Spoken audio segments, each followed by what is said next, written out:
Bonjour tout le monde, on commence dans quelques minutes.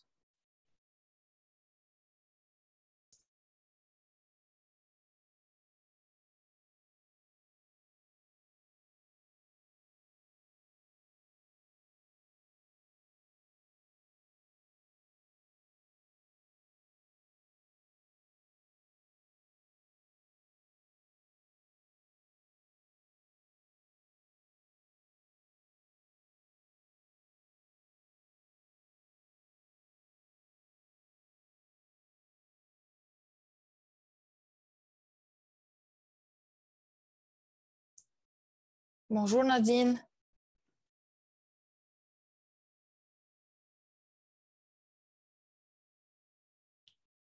ravie de t'avoir avec nous, hein? Bonjour Mariam, bonjour tout le monde. Je suis très contente d'être parmi vous aujourd'hui. J'espère que vous aurez une bonne session. Donc, je suis là pour tout support nécessaire de ma part. Donc, voilà. Alors, c'est notre plaisir, bien sûr, de t'avoir aujourd'hui pendant ce webinaire. Le sujet d'aujourd'hui est très intéressant. C'est à propos des ODD, les objectifs de développement durable. Et bien sûr, c'est très lié à Scopus. Et alors, on va avoir beaucoup de démos sur Scopus et sur les ODD. Et, on commence dans quelques minutes. Et euh, ben, c'est tout pour maintenant. Et ravi de vous avoir une autre fois. Très bien, Mariam. Oui, bien sûr, c'est un sujet très, très intéressant. Et j'espère que tous les participants auront le même avis. Je veux dire, bienvenue à tout le monde. Si vous avez voilà, le son bien clair, juste signaler dans la boîte de conversation. S'il y a de problèmes, signalez-le, s'il vous plaît, pour que nous puissions rectifier avant de commencer le webinaire. Donc, bienvenue à tout le monde et nous allons commencer dans quelques minutes et soyez patients juste pour que des autres participants puissent nous joindre aussi.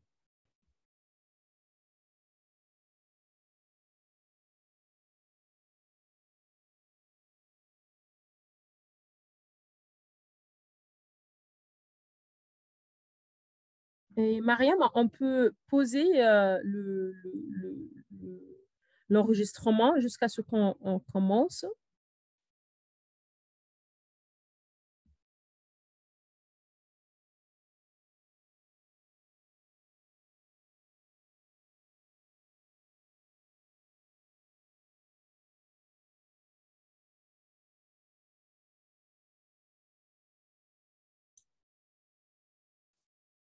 Ben alors, on commence.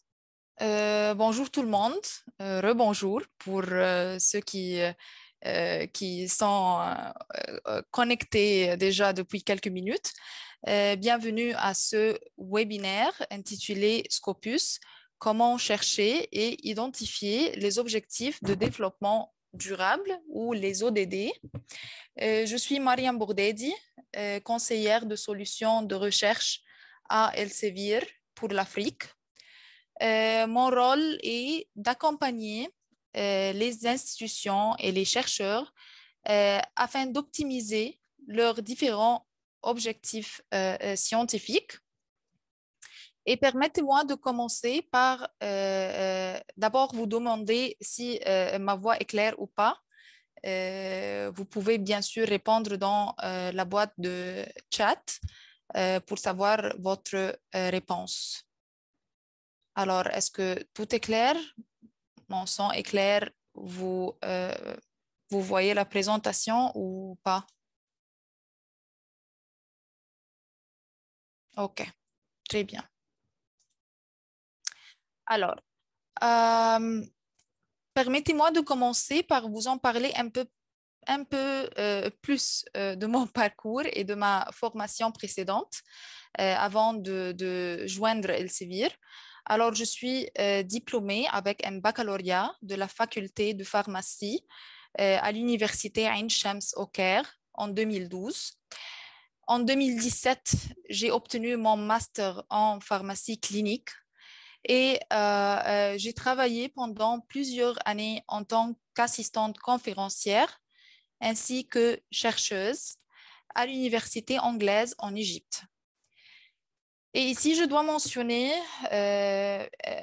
un truc que les années de recherche ont été pour moi pleines de défis, mais en même temps étaient pleines d'apprentissage et de leçons. Alors, en 2019, j'ai déménagé aux Émirats arabes unis avec ma famille et j'ai commencé à poursuivre une carrière dans le domaine commercial. J'ai travaillé pour Boehringer Ingelheim, qui est une entreprise pharmaceutique allemande, en tant que représentative de vente. Et en avril cette année, j'ai rejoint Elsevier en tant que conseillère de solutions de recherche. Ravie de vous trouver ici dans ce webinaire. Et alors, on revient maintenant à notre sujet.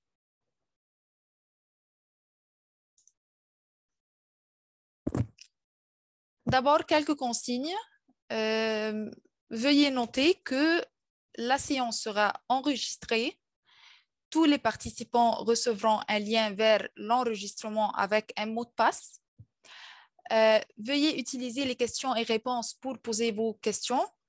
Les questions seront posées en fin de séance. Ce webinaire est bien sûr certifiable. Tous les participants recevront un lien pour recevoir l'attestation avec un mot de passe. La durée du webinaire sera spécifiée dans le titre et après le mois d'août, bien sûr, après les vacances, bien sûr, nous allons aborder d'autres sujets intéressants sur Scopus et j'espère bien sûr que vous tous assistez à ces webinaires également. Et le plan de ces futurs webinaires sera affiché par les responsables au Centre national universitaire de documentation scientifique et technique dès que ça sera prêt. OK?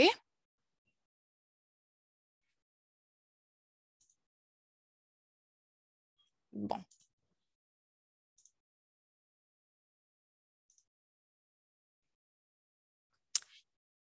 Un aperçu général, qu'est-ce qu'on va aborder aujourd'hui? Alors, on va parler de Scopus. Qu'est-ce que c'est que Scopus?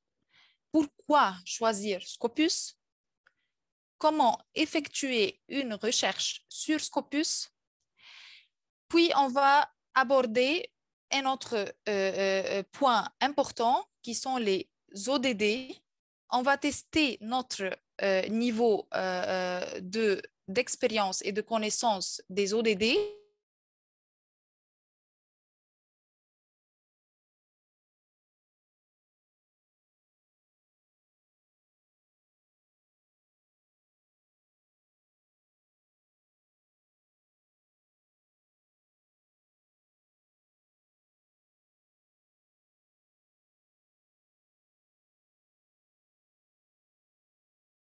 Les ODD sur Scopus. Et puis, finalement, on va parler des ODD, l'ODD numéro 17, pourquoi il n'apparaît pas sur Scopus. Jusqu'à maintenant, est-ce que ma voix est claire? Parce que j'ai peur qu'il y a un problème de connexion chez moi.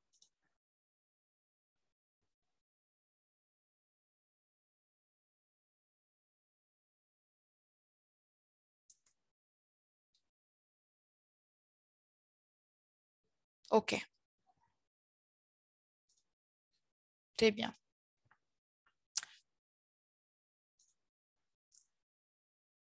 OK. Maintenant, c'est le temps d'un sondage, un tout petit sondage qu'on va effectuer.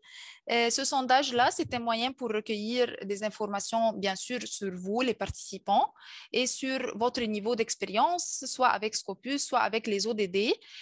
Pour cette partie-là, on va tester notre connaissance de Scopus. Et ce sont des questions à choix multiples. Vous allez choisir la réponse, une seule réponse qui convient le plus d'après votre expérience. OK? Êtes-vous prêts?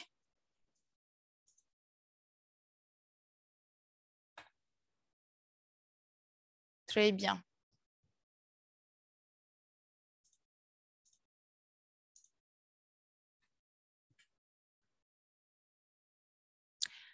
Alors, la question 1, utilisez-vous Scopus?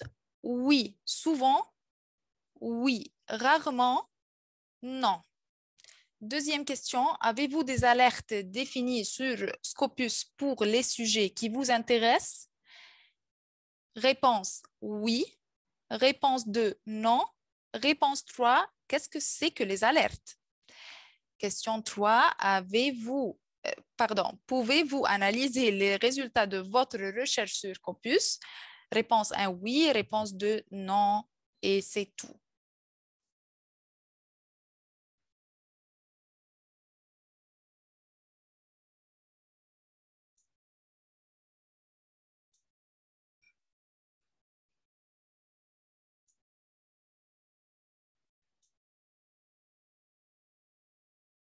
Très bien.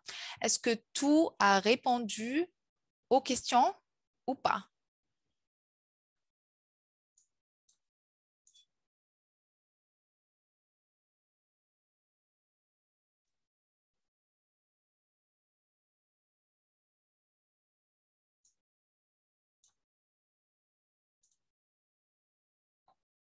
OK.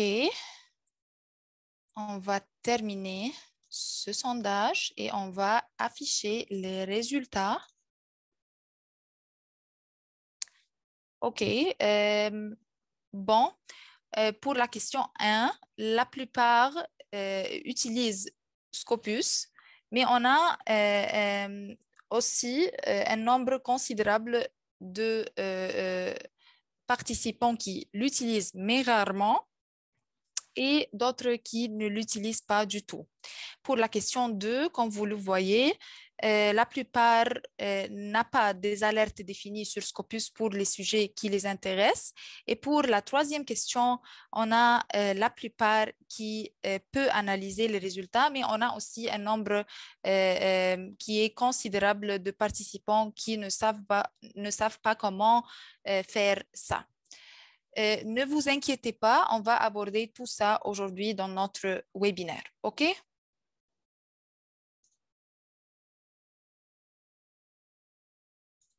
Bon.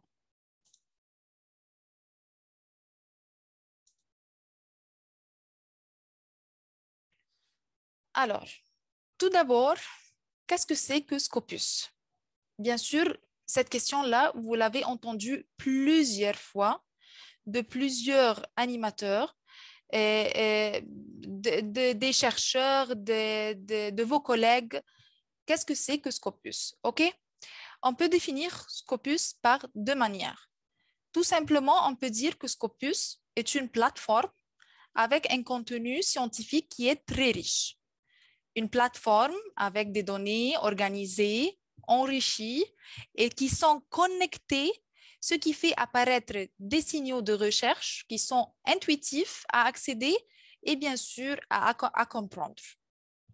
De point de vue de la communauté scientifique, Scopus est classé ou est considéré comme la plus grande base de données de résumés et de citations de littérature évaluée par les pairs. Scopus, bien sûr, comprend des revues scientifiques, des livres, des actes de conférences et tout un tas de types de contenus, offrant un aperçu complet de la production mondiale de la recherche dans les domaines de la science, de la technologie, de la médecine, et on appelle ces trois STM. Vous allez bien sûr rencontrer cette abréviation STM, c'est-à-dire sciences, technologie, médecine. Et aussi, Scopus couvre les sciences sociales, les sciences humaines ainsi que les arts. Alors, pas seulement, comme on a dit, c'est une très grande, la plus large base de données. Et pas seulement cela, elle propose aussi des outils intelligents ainsi que des fonctionnalités pour permettre aux chercheurs de suivre, analyser et visualiser la recherche. Comme la question qu'on a posée, comment analyser les résultats de votre recherche. C'est très important. Alors, les chercheurs qui poursuivent ou qui désirent bien sûr produire des percées scientifiques, ainsi que les institutions académiques, les agences gouvernementaux, tous ces personas, comme on dit en anglais, ils utilisent Scopus parce que c'est, comme on a dit, la plus large base de données de citations et de résumés présente.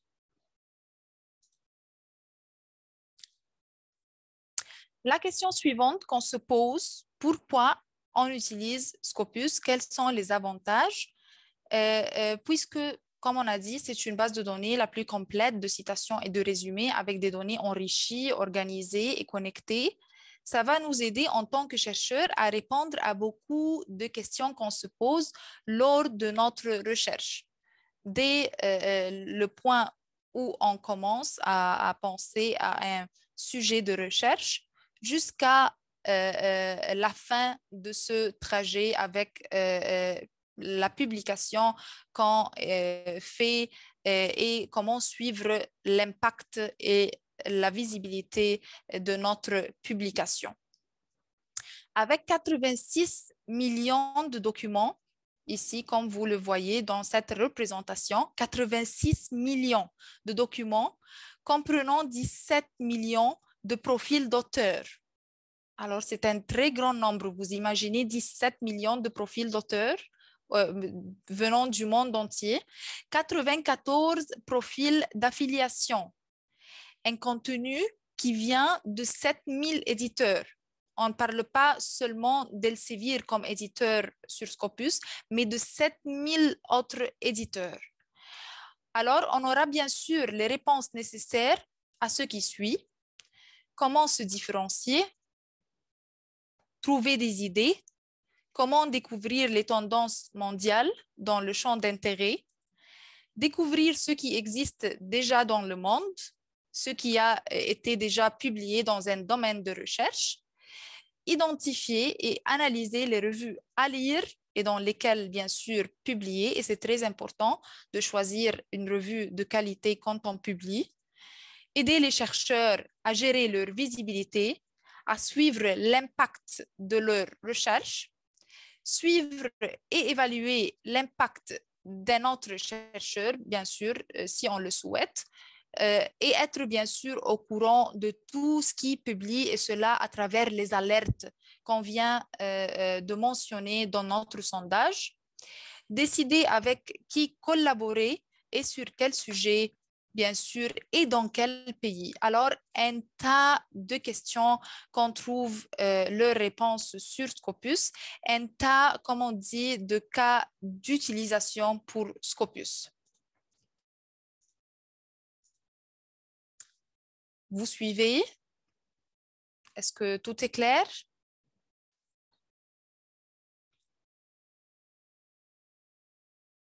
OK. Ben, une autre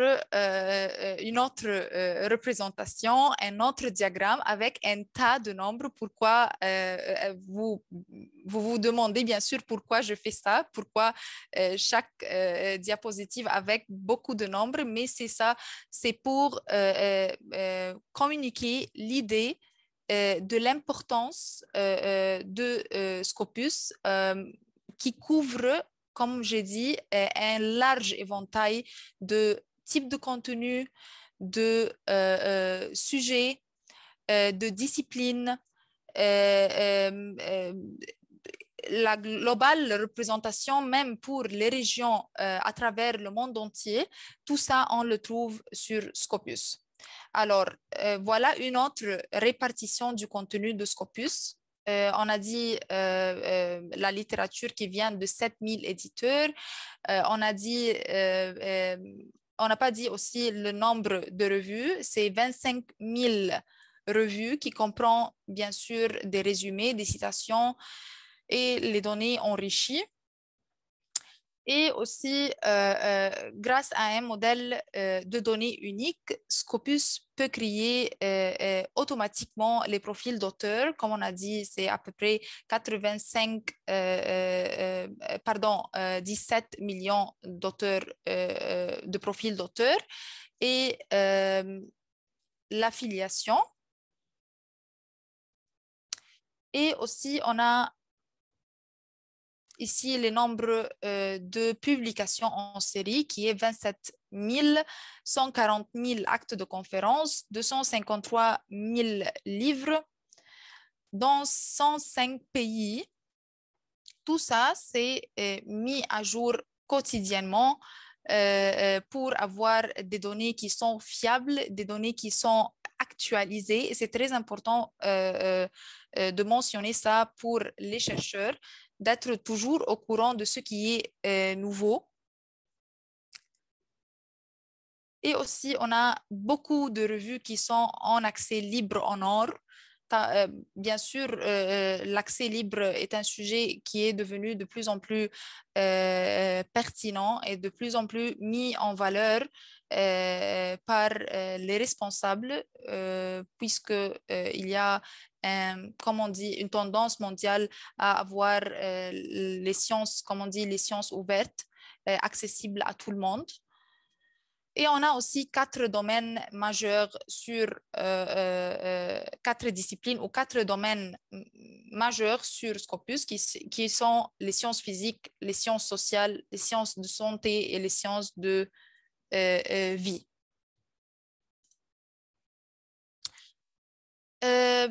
Une question, puisque on doit de temps en temps rafraîchir notre mémoire. Savez-vous la différence entre les pré-publications et les articles en presse?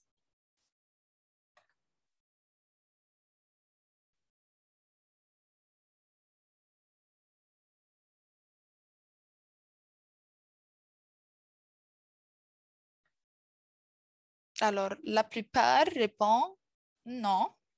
OK, pas de problème. Alors, pour les pré-prints ou les pré-publications, bien sûr, pré-prints, c'est le nom en anglais. Les pré-publications, comme, comme le nom le dit, c'est pré-publication. Alors, c'est la forme de l'article avant d'être publié, OK? Avant même d'être revisé par les pairs. On dit qu'une pré-publication est un document de recherche complet qui est partagé publiquement, même avant d'être évalué par les pairs. OK? Tandis que les articles ou articles in press, les articles en presse, comme le suggère le nom aussi, ce sont des articles ou des publications qui attendent être publiées. Juste, on va leur donner un volume et un issue pour être publié. OK? C'est clair maintenant, la différence?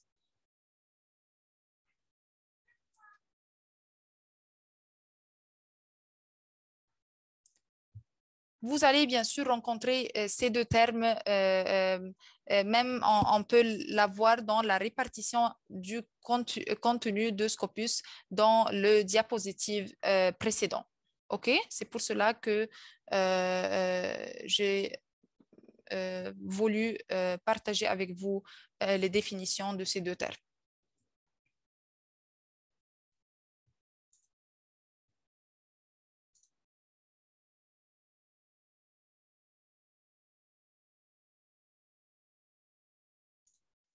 OK. Une autre représentation du contenu de Scopus, celle-ci c'est un peu différent que les autres et qui montre le tas et le très grand nombre de contenus que Scopus comprend et comment Scopus transforme toutes ces données en profil d'auteur, en profil d'affiliation et en d'autres données qui sont organisées, accessibles pour les chercheurs.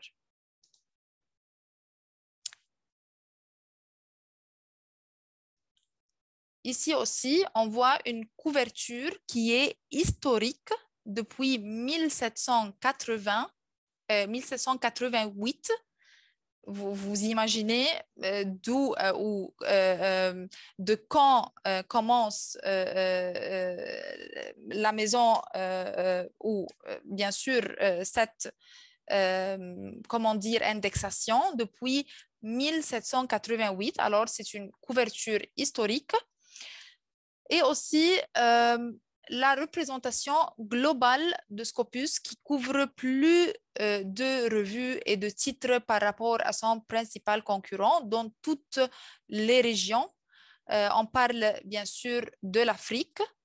Vous le voyez ici, 236% more than nearest competitor. Alors, c'est une couverture qui est très grande par rapport au principal compétiteur ou concurrent.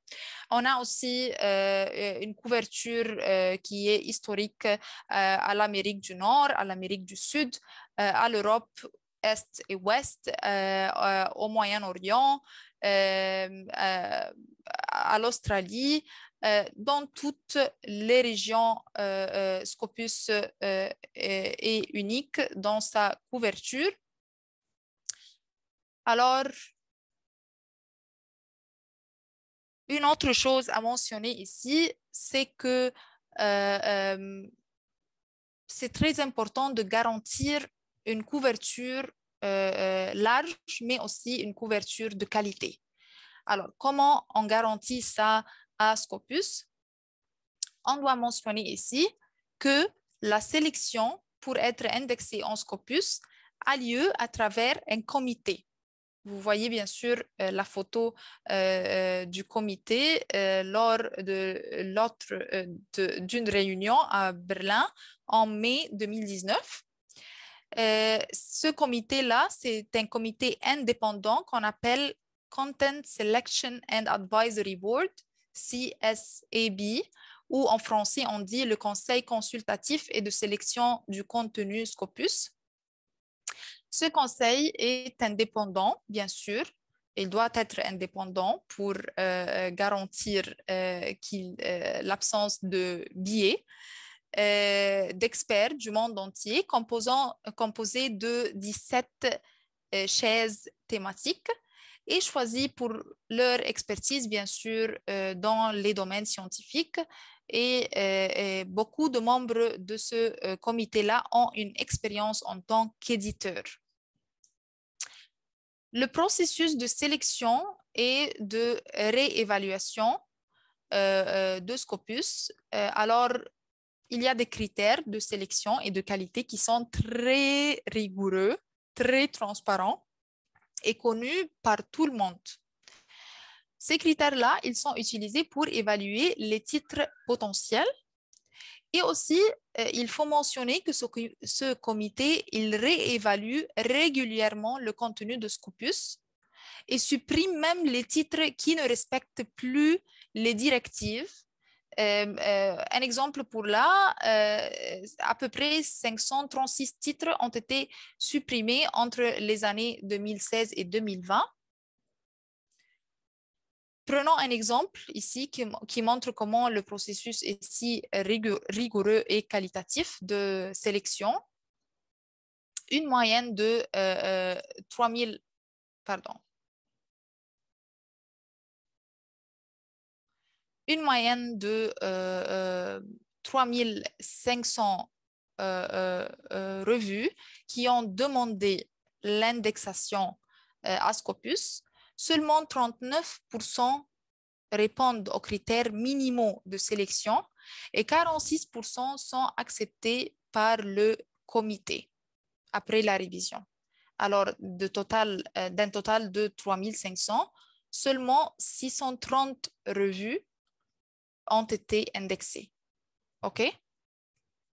Ce qui, bien sûr, montre que le contenu sur Scopus est un contenu de qualité et pas n'importe quel contenu.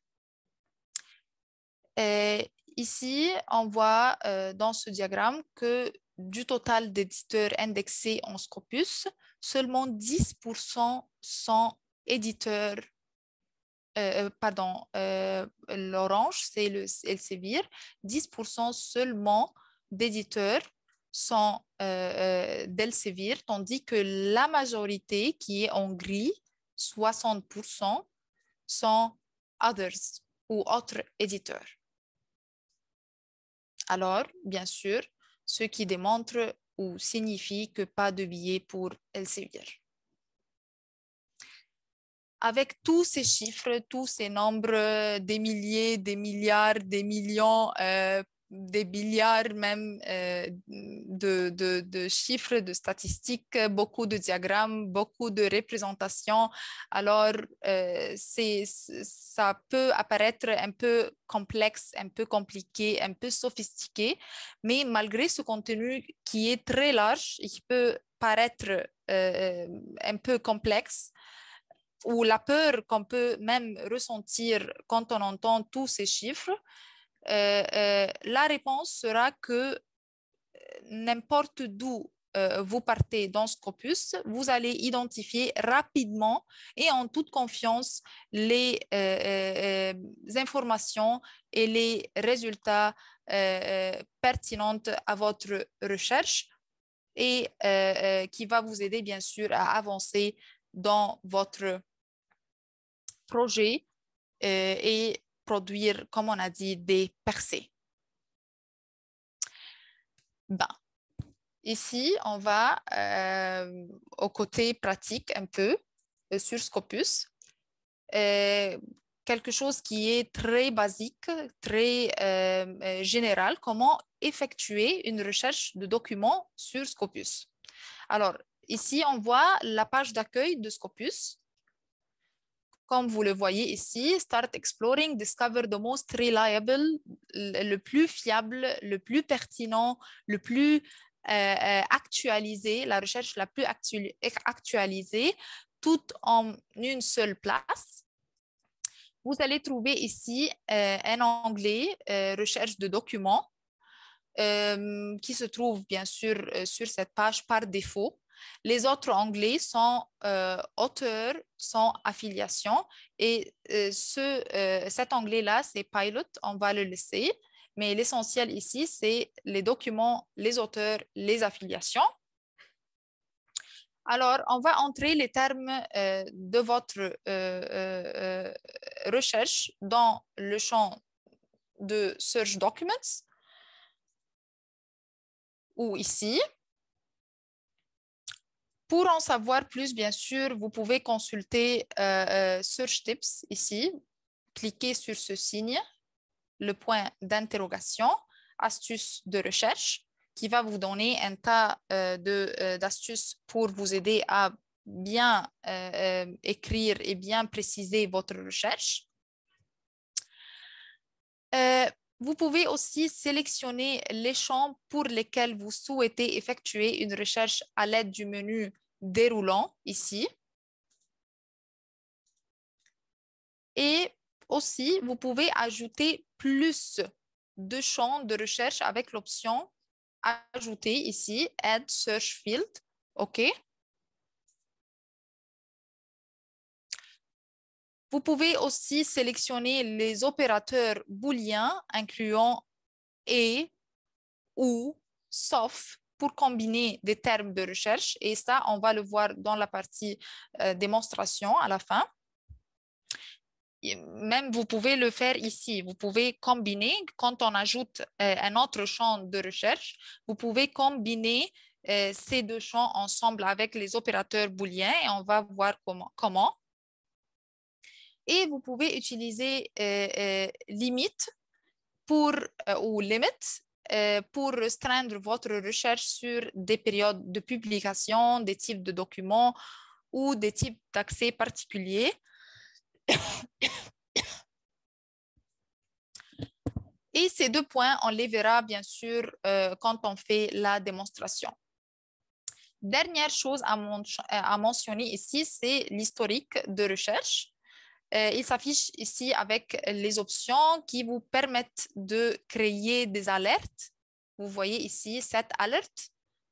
On choisit ici l'historique de recherche et on peut ici choisir créer alerte. Aussi, on peut sauvegarder, modifier et même supprimer les requêtes passées, tout ça dans ces options. C'est clair jusqu'à maintenant?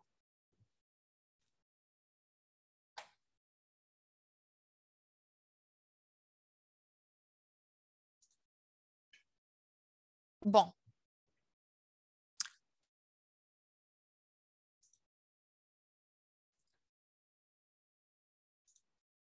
OK. On a aussi les options Edit ou modifier, sauvegarder et créer des alertes qui sont disponibles pour effectuer une requête sur la page de résultats.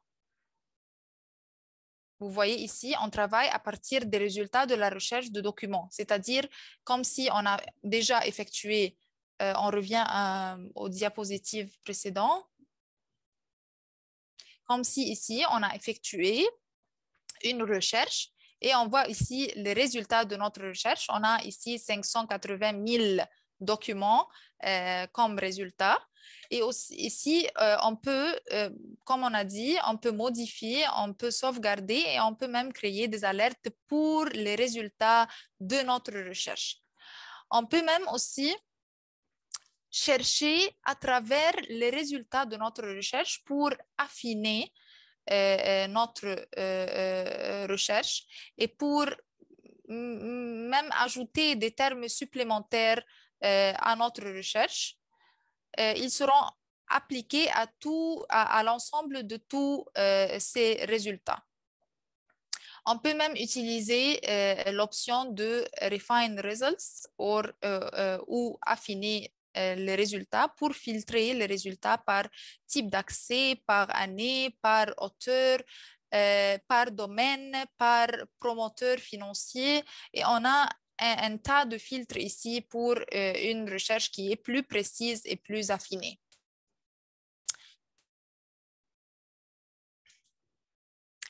On peut aussi utiliser l'onglet ou l'option de Analyze Search Results ou analyser les résultats de votre recherche pour une ventilation des résultats par critères, notamment l'année, la source et l'auteur. Et on va voir comment le faire, c'est très important. On peut même trier les résultats de notre recherche à travers cet onglet ou cette option Sort On. On peut le trier par la date, par le nombre de citations, par l'auteur, le titre, un tas de choses. On va le voir aussi quand on fait la démonstration. Et on peut ici cliquer sur on peut exporter, on peut bien sûr faire beaucoup de choses comme télécharger, afficher un aperçu, enregistrer dans une liste, voir les références, imprimer, même envoyer par courrier électronique. On a aussi ici l'option de voir le résumé. Et on peut aussi, si on clique sur la publication, on va voir ici la page où il y en a le titre, les auteurs, l'affiliation, on va voir l'abstrait ou le résumé, on va voir les références. Si on clique sur l'option de voir le texte complet, on va avoir ces deux options. Si c'est possible aussi de le voir chez le éditeur. Alors, cette option va vous renvoyer sur la page ou le site web de l'éditeur pour voir le texte intégral ou le texte complet. Et il y a aussi l'option Order Document qu'on peut le voir ici.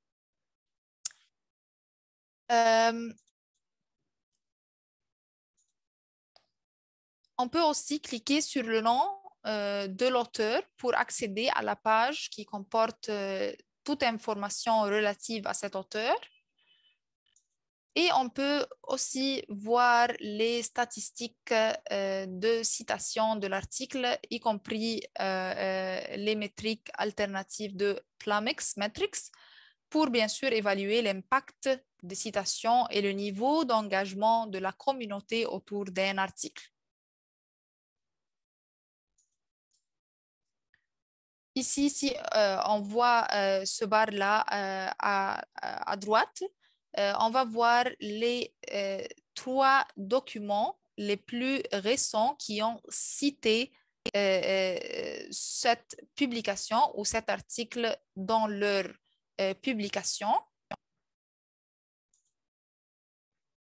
Si on va un peu plus vers le bas, bien sûr, c'est la même page, mais la partie qui est en bas, on va ici voir les références, le nombre de références, ainsi que toutes les références. Voilà. Et bien sûr, si on clique sur le titre de l'article, ça va nous renvoyer vers les pages de cet article.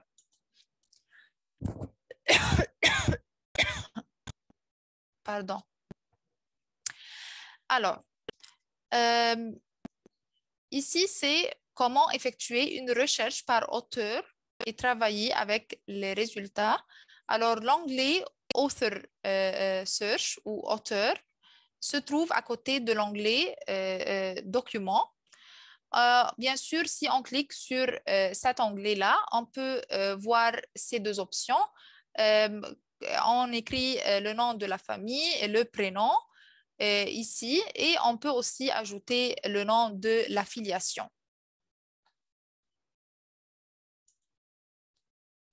On peut bien sûr utiliser l'ORCID pour les auteurs, ce qui va bien sûr nous donner des résultats qui est plus précis, parce que vous le savez bien que parfois il y a les noms des variantes du même nom, les noms qui sont très similaires, alors ça peut causer une confusion. Alors c'est beaucoup plus mieux d'écrire l'ORCID.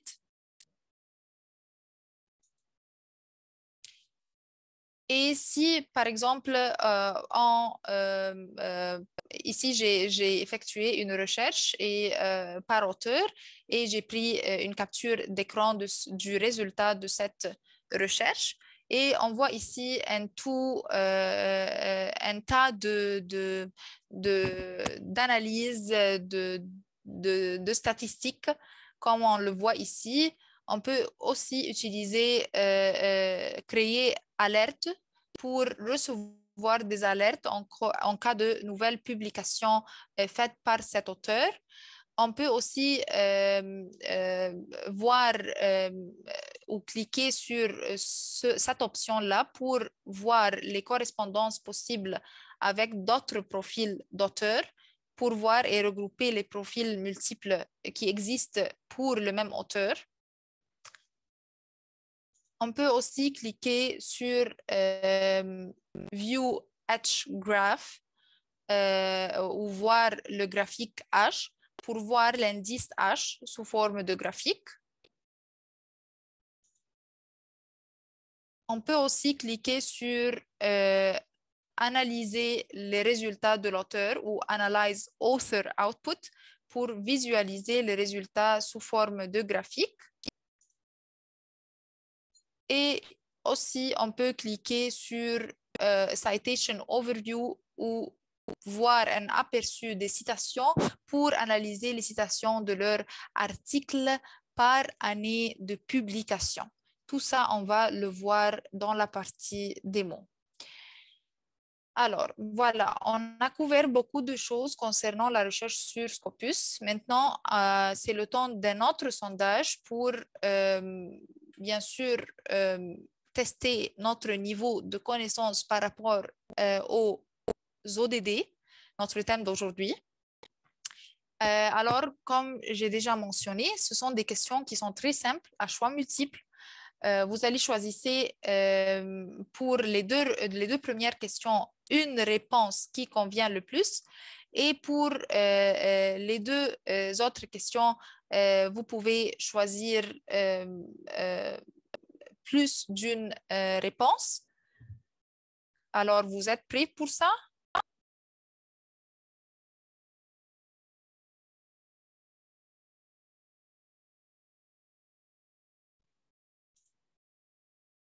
Pardon.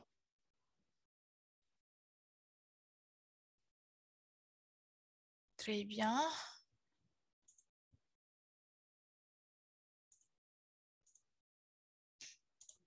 Voilà.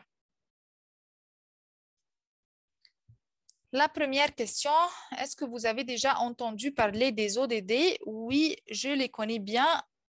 Numéro 2, pas tellement familier avec ce terme. Réponse 3, non.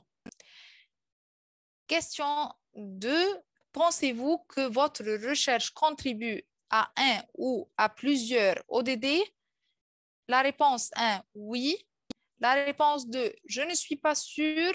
Et la réponse 3, aucune relation. 3, cochez la case des ODD auxquels votre recherche contribue. ODD numéro 1, pas de pauvreté. Numéro 2, faim zéro. Numéro 3, bonne santé et bien-être. Numéro 4, éducation de qualité. Numéro 5, égalité entre les sexes. Numéro 6, eau propre et assainissement. Numéro 7, énergie propre et d'un coût abordable. Numéro 8, travail décent et croissance économique. Numéro 9, industrie, innovation et infrastructure. Numéro 10, inégalité réduite. Numéro 11, ville et communauté durable. Numéro 12, consommation et production responsable. Vous allez trouver que le reste se trouve dans la question 4 parce que dans le pôle ici, sur Zoom, on n'a pas l'option d'ajouter plus de 10 réponses. Alors, le reste, ils sont déjà 17 ODD. Le reste, les autres 7 ODD se trouvent dans la question numéro 4. 12, consommation et production responsable. Numéro 13, lutte contre les changements climatiques. Numéro 14, vie aquatique. Numéro 15, vie terrestre. Numéro 16, paix, justice et institutions efficaces. Numéro 17, partenariat pour la réalisation des objectifs.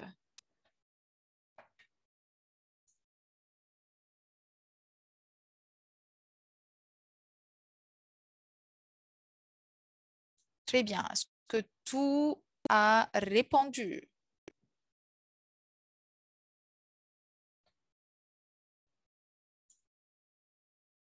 Il y avait un programme sur la télé qui était... c'était une émission dans beaucoup de pays. S'appelait Qui va gagner le million? Qui va devenir le millionnaire? Je ne sais pas si vous le savez ou pas, mais je me sens si je présente cette émission maintenant.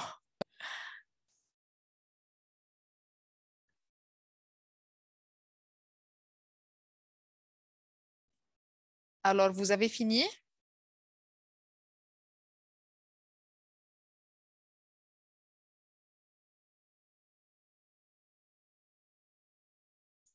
OK. Ben, euh, j'affiche les résultats. Pour la première question, déjà entendu parler des ODD, la plupart ont répondu que pas tellement familier avec ce terme. Pour la question 2, pensez-vous que votre recherche contribue à un ou plusieurs ODD? La plupart ont répondu, je ne suis pas sûre. Pour ceux qui, bien sûr, ont répondu oui, ils ont mentionné les différents ODD qu'ils pensent à travers leurs recherches, contribuent à ces ODD. OK? Très bien. OK. Revenons à notre présentation pour savoir qu'est-ce que c'est que les ODD.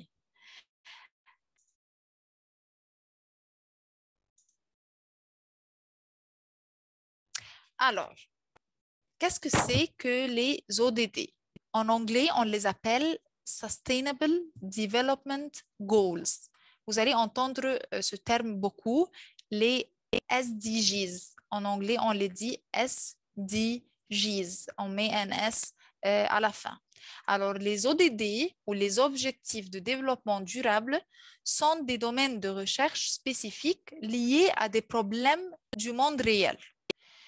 Ils sont spécifiés par l'ONU, l'Organisation des Nations Unies, et ont été adoptés par 193 pays, qui bien sûr sont les membres des Nations Unies. Alors, ces objectifs, ils font partie d'un plan qui était placé en 2015 ou 2016, début 2016, visant à mettre fin à la pauvreté, protéger la planète, améliorer la vie de chacun de nous d'ici à 2030. C'est-à-dire, c'est un plan de 15 ans qui comporte 17 objectifs. Ces objectifs-là, ils les ont transformés en cibles. Ce sont 169 cibles pour avoir quelque chose qui est plus concrète, qu'on peut le mesurer, visant à stimuler l'action dans des domaines d'importance critique pour l'humanité et l'environnement.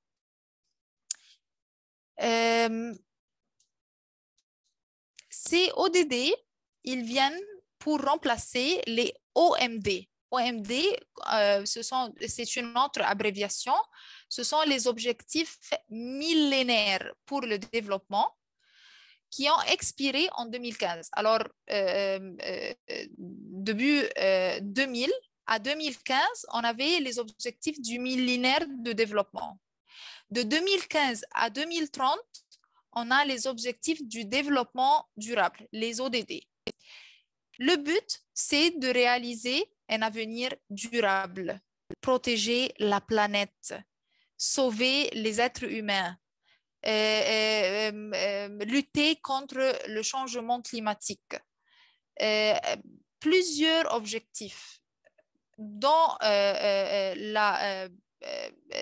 comment dire, le but ou l'objectif, c'est de protéger la planète, les personnes, avoir une prospérité, un futur durable et un partenariat entre tous les pays du monde pour mieux, comment dire, lutter contre les défis mondiaux. On peut dire ou on peut conclure ici que ces objectifs sont fondés sur 5 domaines clés. Comme je dis, ils les appellent les 5 P, 5, ou en anglais on dit 5 Ps, personne, planète, prospérité, paix, partenariat. OK? Le problème avec ces objectifs, c'est qu'ils sont 17. 17, un très grand nombre. Bien sûr, ce qui les rend très difficiles à retenir. Mais ces objectifs-là, quand les responsables les ont spécifiés et les ont nommés, ils avaient comme but de fournir un langage commun pour que tous les pays, toutes les institutions, tous les gouvernements puissent effectuer un même rapport avec un langage commun qui sera compris par toute personne qui connaît les ODD. C'est clair jusqu'à maintenant?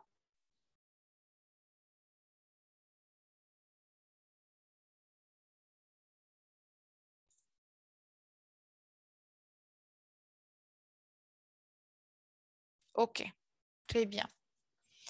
Ils contiennent aussi des aspects importants et peuvent nous dire si on est en train de devenir durable ou pas. Et on peut, pour يعني, être plus simple dans notre approche, on peut les résumer en trois niveaux ou trois plans importants. Environnement, société et économie. Ces trois plans ou ces trois niveaux, ils sont très connectés, c'est-à-dire répondre aux besoins humains tout en respectant les contraintes écologiques et l'économie. C'est la stratégie juste pour, bien sûr, atteindre les objectifs du développement durable. Alors, environnement, société et économie. Pourquoi sont-ils pertinents aux chercheurs? Pourquoi nous, en tant que chercheurs, en tant qu'académiques, on a besoin de savoir les ODD? Est-ce que vous avez une réponse ou vous connaissez la réponse à cette question? Pourquoi c'est important pour nous de savoir les ODD?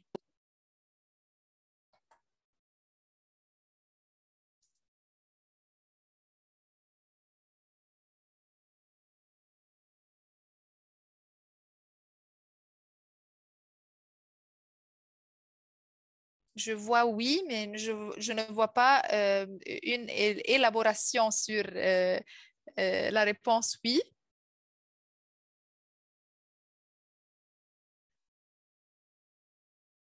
Oui, la plupart a répondu oui, mais pourquoi sont-ils pertinents à nous?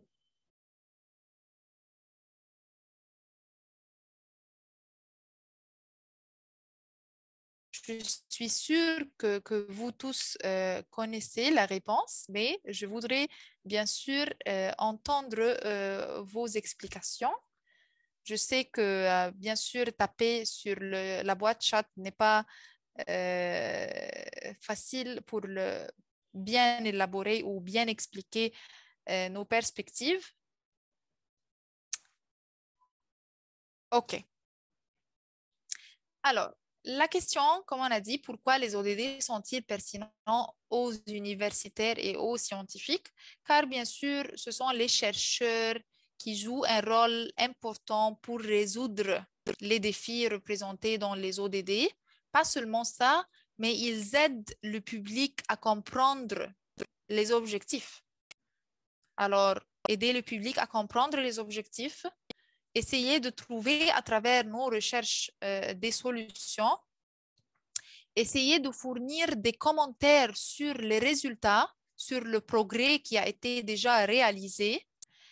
Et alors, il veille à ce que les stratégies qui sont créées soient accessibles par les décideurs et par les politiques pour les appliquer et les implémenter. Il propose aussi des indicateurs pour suivre les ODD et conseille sur la mise en œuvre des stratégies de résolution. Alors, vous avez maintenant compris quel est notre rôle en tant que chercheur par rapport aux ODD. On doit aider le public à le comprendre, on doit contribuer à trouver des solutions, on doit essayer de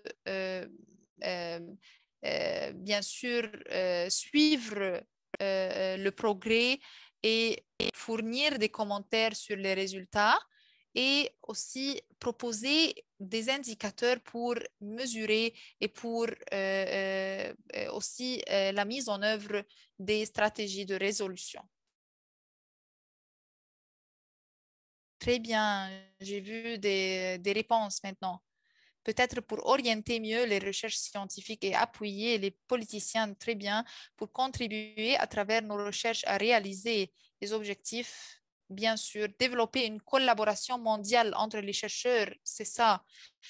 On ne peut pas faire tout ça seul. On doit collaborer, bien sûr. Et on va parler de ça aussi sur l'ODD numéro 17. à la fin et représente un domaine innovant dans la recherche scientifique. Très bien, c'est ça. Alors, les ODD aussi offrent une opportunité aux universités. Comment ça? C'est à travers progresser la collaboration. Alors, comme on a dit et comme votre collègue vient de dire, on ne peut pas travailler seul pour résoudre les défis. Faciliter l'accès à la science, à la technologie et à l'innovation et améliorer le partage des connaissances. Et comme on a dit déjà que les ODD fournissent un modèle qui est très utile aux universités pour communiquer leurs contributions aux questions sociétales et environnementales ainsi que leur impact et leur pertinence. Je ne vais pas maintenant entrer dans cette méthodologie parce que on doit faire la démonstration. Alors, on va laisser tomber ça. Peut-être on va avoir un autre webinaire sur les ODD et on peut expliquer ça en détail. OK. On va passer au côté pratique. Avant de faire la démonstration, on va prendre ces captures d'écran pour expliquer. Pour trouver les ODD sur Scopus, vous allez bien sûr aller vers la page d'accueil de Scopus et cliquer sur Recherche avancée, Advanced Document Search. OK. Vous bien sûr notez que cette partie-là, c'est une page, tandis que cette partie-là est une autre page. OK? Ce sont deux captures d'écran. Alors, la première, la page d'accueil de Scopus, on va cliquer sur Advanced Document Search, recherche avancée. OK? On va cliquer ensuite dans la page suivante, on va cliquer sur les objectifs de développement durable qu'on va trouver ici. À droite, dans la barre à droite, on va trouver Pre-Generated Queries ou requêtes pré-générées. On va cliquer sur UN Sustainable Development Goals 2020. Qu'est-ce qui va se passer quand on clique sur cette option? On va avoir une liste des 17, non, pas 17, on va avoir juste 16 ODD et on va dire pourquoi à la fin. Et on va sélectionner le SDG souhaité pour remplir le champ. Pour remplir ce champ-là, on va cliquer sur l'un des ODD qui se trouve à droite. C'est clair?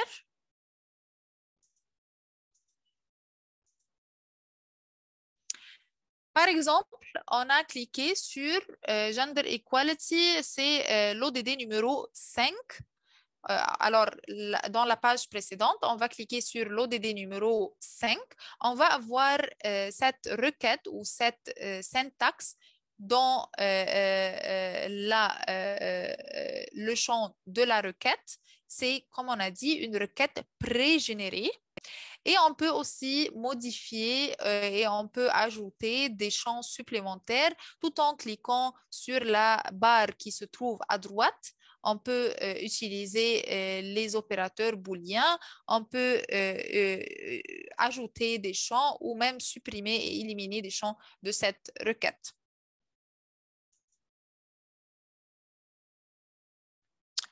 Quand on effectue la recherche, on aura des documents comme résultat. Ici, on a à peu près 2778 documents comme résultat. Vous pouvez aussi, sur la page de résultats, utiliser alors d'autres filtres pour affiner votre recherche, pour avoir une recherche qui est plus précise.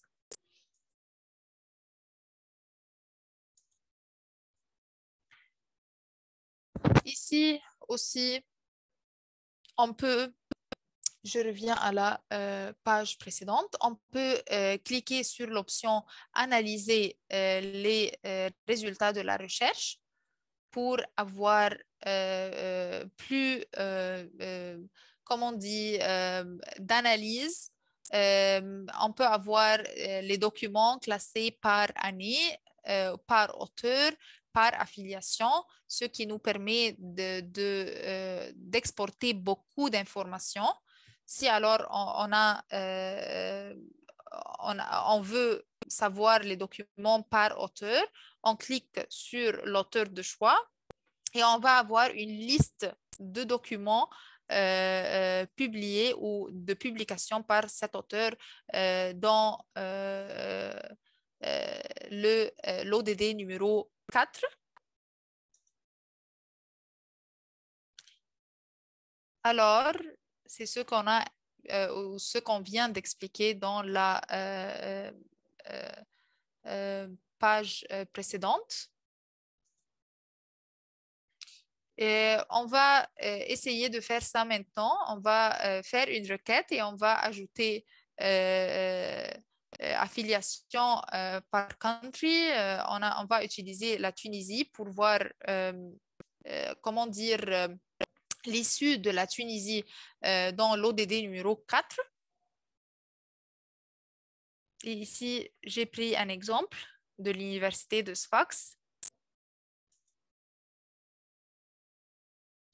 Un autre truc à vous dire, si vous trouvez un onglet SDGs ou Sustainable Development Goals sur la barre à gauche dans une des publications, alors vous pouvez le consulter. Vous allez bien sûr savoir lesquels des ODT cet article ou cette publication contribue.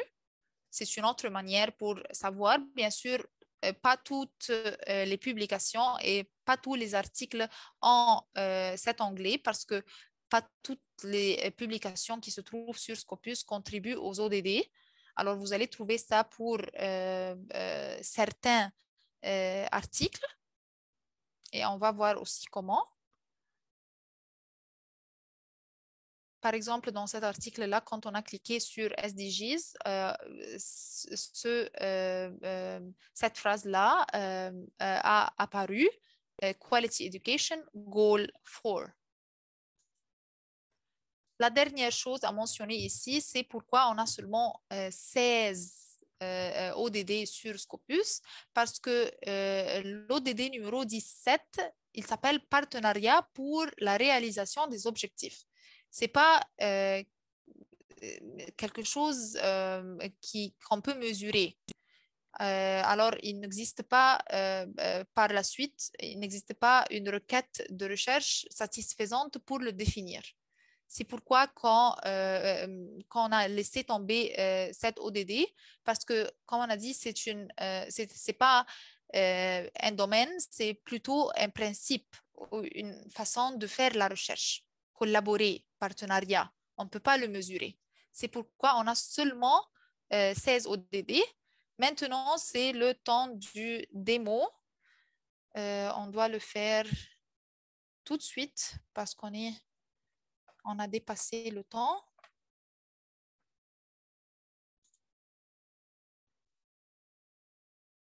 Alors, est-ce que vous suivez? Tout est clair? Je veux entendre vos réponses.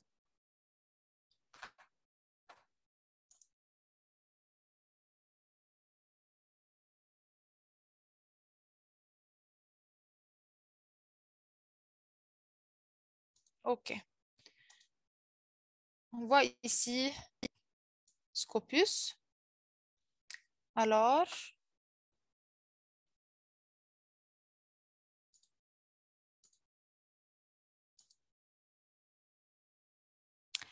voilà la page d'accueil de Scopus. Bien sûr, quand vous vous connectez à cette page, il faut vous assurer ou se connecter à travers votre compte. Pourquoi? Pour bien avoir vos listes personnalisées, faire les alertes ou créer les alertes, sauvegarder les listes, sauvegarder les recherches, exporter les choses, tout ça, toutes les fonctionnalités. Vous allez bien sûr profiter de ces fonctionnalités quand vous êtes connecté par votre compte, vos comptes. OK? Alors ici, comme on a dit au début, comment utiliser Scopus pour effectuer une recherche. On a la recherche par document, on a la recherche par auteur, on a la recherche par affiliation. Pour aujourd'hui, par exemple, on va cliquer sur la recherche avancée, comme on a dit ici. Voilà. Je vais effacer ça pour ne pas vous confondre. C'est cet écran-là qui va apparaître quand on va cliquer sur Recherche avancée. De la barre à droite, vous allez cliquer sur UN Sustainable Development Goals qui se trouve sous cet onglet Pre-Generated Queries ou recherche ou requête pré-générée, c'est-à-dire qui est prête pour vous. Juste cliquez sur la flèche d'en bas et une liste déroulante va apparaître avec les 16 ODD. Je vais, par exemple, choisir Gender Equality. Alors, vous voyez ici, il y aura une requête pré-générée qui apparaît dans dans cet espace. Enter query string, c'est quelque chose qui est prêt, qui a apparu après avoir cliqué sur l'ODD de choix. Et ici, je vais modifier, je vais faire des changements tout en cliquant sur les opérateurs. On peut cliquer sur End ici et je vais ajouter l'affiliation.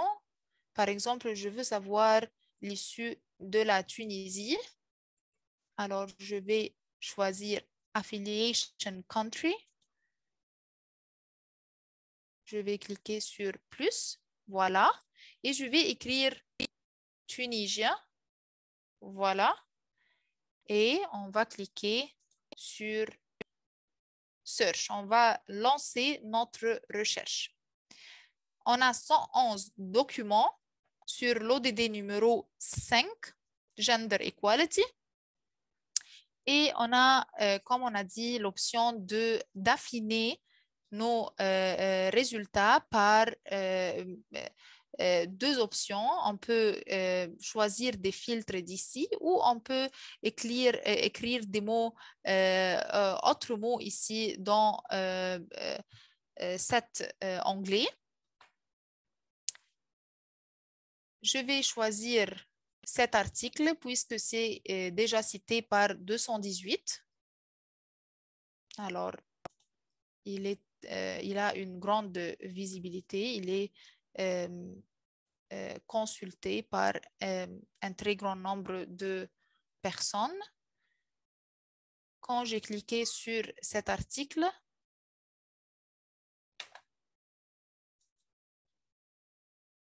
je vais le refaire.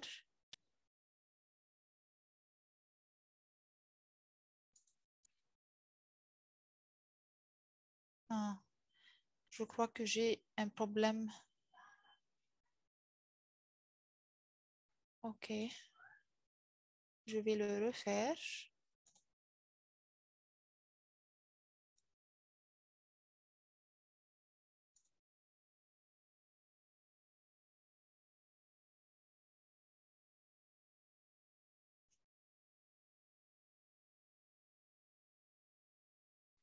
Alors, je choisis un autre.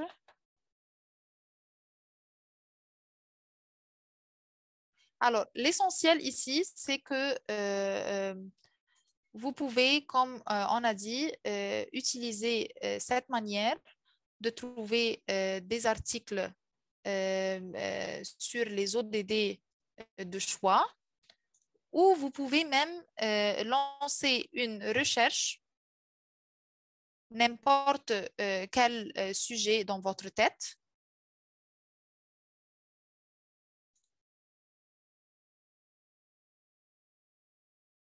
OK, ici, cette publication, c'est accessible. On voit quand on a choisi le titre, On voit ici, bien sûr, le titre de la publication avec les auteurs, avec les affiliations, avec les métriques ici. On voit aussi le résumé, on voit aussi les ODD. Et ce sont deux ODD à laquelle cette publication contribue, Gender Equality and Peace, Justice and Strong Institutions. Ce sont les ODD numéro 5 et les ODD numéro 16. Et on a aussi les références, comme on a dit, Scopus va vous donner un accès au résumé abstract en anglais et aux références, les citations. L'autre manière à le faire, c'est de choisir n'importe quel sujet en tête. Si alors, on va à la page d'accueil, bien sûr, et on écrit par exemple oncologie.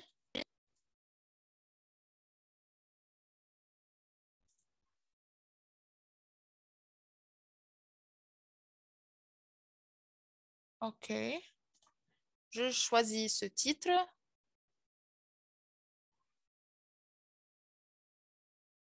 C'est une publication, n'importe quelle publication que j'ai, même le mot de recherche, c'est très général, c'est pas spécifique, c'est pas précis. Alors, c'est n'importe quelle publication que j'ai choisie.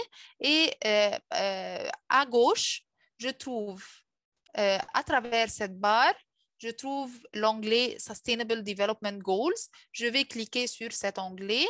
Il y aura ici une explication, lequel des ODD est mentionné ou cette publication contribue à quel ODD.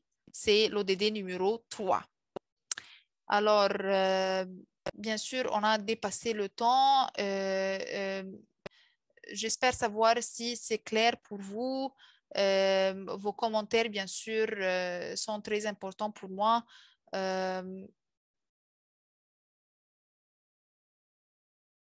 On n'a pas malheureusement de temps pour les questions et réponses, mais si vous voulez, on peut organiser un autre webinaire pour parler en plus sur les ODD et comment les trouver sur Scopus.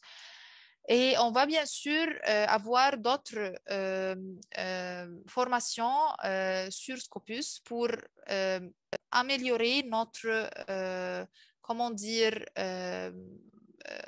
comment naviguer Scopus, comment effectuer une recherche pertinente, comment analyser les résultats de notre recherche, tout un tas de choses qui va qui va nous aider en tant que chercheurs à progresser et à produire des recherches très pertinentes et des percées scientifiques, comme je l'ai dit au début.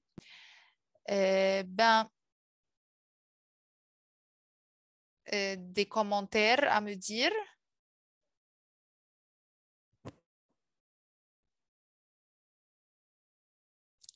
Voilà.